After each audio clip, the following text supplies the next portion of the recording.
Perkenalkan, nama saya Elsa Dajermin Adu, NIM 191901119, kelas C, Prodi Akuntansi, semester 3. Baik, saya akan mempresentasikan hasil kerja saya, yaitu sebagai hasil UAS tentang referensi 5 bab materi. Terima kasih. Baik, kita masuk di materi bab yang pertama, yaitu obligasi. Pengertian obligasi.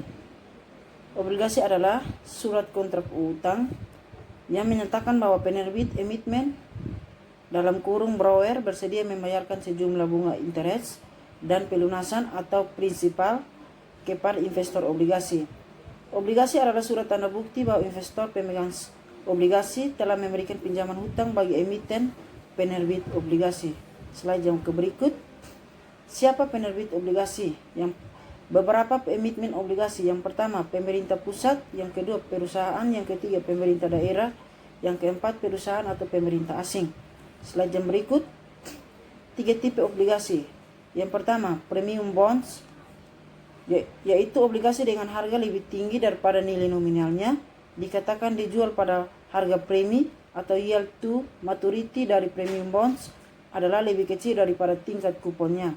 Yang kedua, discount bonds, obligasi dengan harga lebih rendah daripada nilai nominalnya, dikatakan dijual pada harga diskon, atau yield to maturity dari discount bonds adalah lebih besar daripada tingkat kuponnya. Yang ketiga, par bonds, yaitu obligasi dengan harga sama dengan nilai nominalnya, dikatakan dijual pada harga par. Slide yang berikut. Penilaian obligasi. Yang pertama, penilaian obligasi berarti penentuan harga obligasi. Yang kedua, pada penilaian sekuritas dalam kurung termasuk obligasi, pada umumnya digunakan konsep nilai sekarang atau present value. Yang ketiga, dengan prinsip ini nilai obligasi akan ditentukan oleh nilai intrinsiknya. Yang keempat, nilai intrinsik obligasi bisa diestimasi dengan mendiskonto semua aliran kas yang berasal dari pembayaran kupon ditambah pelunasan obligasi sebesar nilai par pada saat jatuh tempo. Yang kelima, persamaan matematika untuk menentukan nilai intrinsik obligasi sebagai berikut. P sama dengan nilai sekarang obligasi pada saat ini dalam kurung T sama dengan 0. Yang kedua, N, yaitu jumlah tahun sampai dengan jatuh tempo obligasi.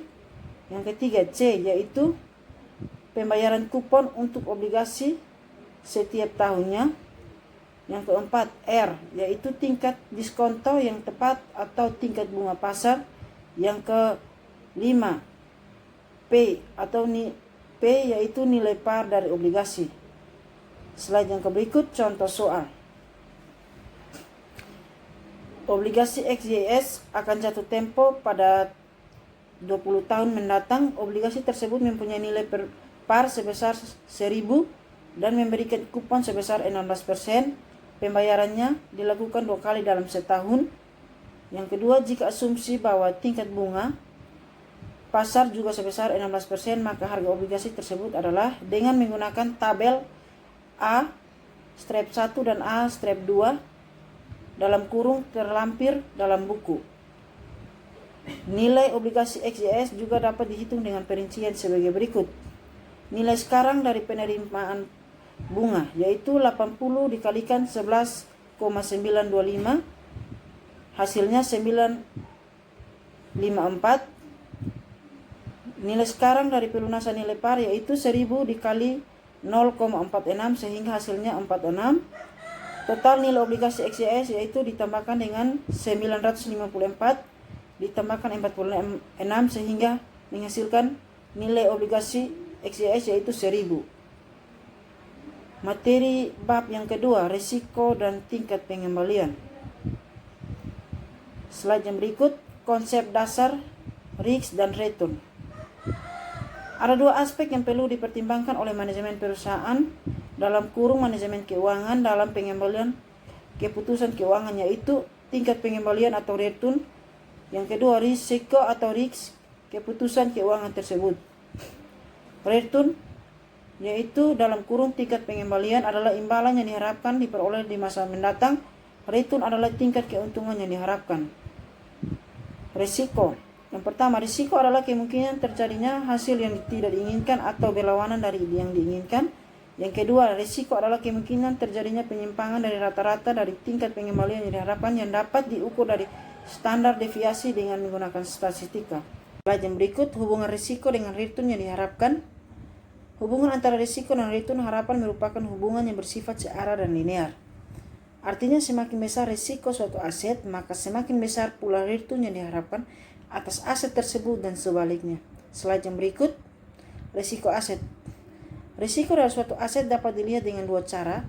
Yang pertama, dalam basis berdiri sendiri, dalam kurung on a stand-alone basis, risiko tunggal. Yang kedua, dalam konteks portofolio, dalam kurung in a portfolio konteks, risiko aset dalam suatu portofolio. Yang pertama, on a stand-alone basis, yaitu risiko yang harus ditanggung jika berinvestasi hanya pada suatu aset satu saja. Yang kedua, arus kas aset dihitung secara terpisah. Yang berikut, dua, in a portfolio context. Yang pertama, risiko yang harus ditanggung dalam berinvestasi pada sejumlah aset lebih dari satu aset. Yang kedua, arus kas dari sejumlah aset digabungkan. Materi bab yang ketiga yaitu saham dan penilaiannya. Pengertian saham. Yang pertama, saham merupakan surat berharga yang diterbitkan emiten yang menyatakan bahwa pemilik saham mempunyai hak kepemilikan atas aset-aset perusahaan. Yang kedua, imbalan yang bisa diterima investor saham. Yang pertama, hak kepemilikan. Yang kedua, dividen. Yang ketiga, capital gain. Slide yang berikut, hak-hak investor saham. Hak istimewa yang dimiliki investor saham. Yang pertama, hak kepemilikan dalam kurung control of the firm tercermin dalam voting right yang dimiliki investor. Makin besar kepemilikan, maka makin besar hak pemegang saham untuk mengontrol perusahaan. Yang kedua, preemptive right, hak investor saham untuk didahulukan dalam pembelian saham baru yang diterbitkan oleh perusahaan. Slide yang berikut, tujuan penilaian saham. Yang pertama, saham merupakan aset finansial yang dapat dijadikan investasi. Yang kedua, penilaian saham dilakukan untuk menentukan apakah saham yang akan dibeli atau dijual akan memberikan tingkat return yang sesuai dengan return yang diharapkan. Yang ketiga, nilai saham dibedakan menjadi 3, yaitu 1. Nilai buku, 2. Nilai pasar, dan 3. Nilai intrinsik. Slide yang berikut, penilaian saham biasa dengan rumus expected return R sama dengan DIV ditambah dengan P1 dikurangi dengan P0 dibagi dengan P0. Contoh soal. PT Sinar Mandiri memperkirakan akan ada pendistribusian dividen tahun depan sebesar 9.000. Harga saham PT ini sekarang adalah 12.000 per lembar.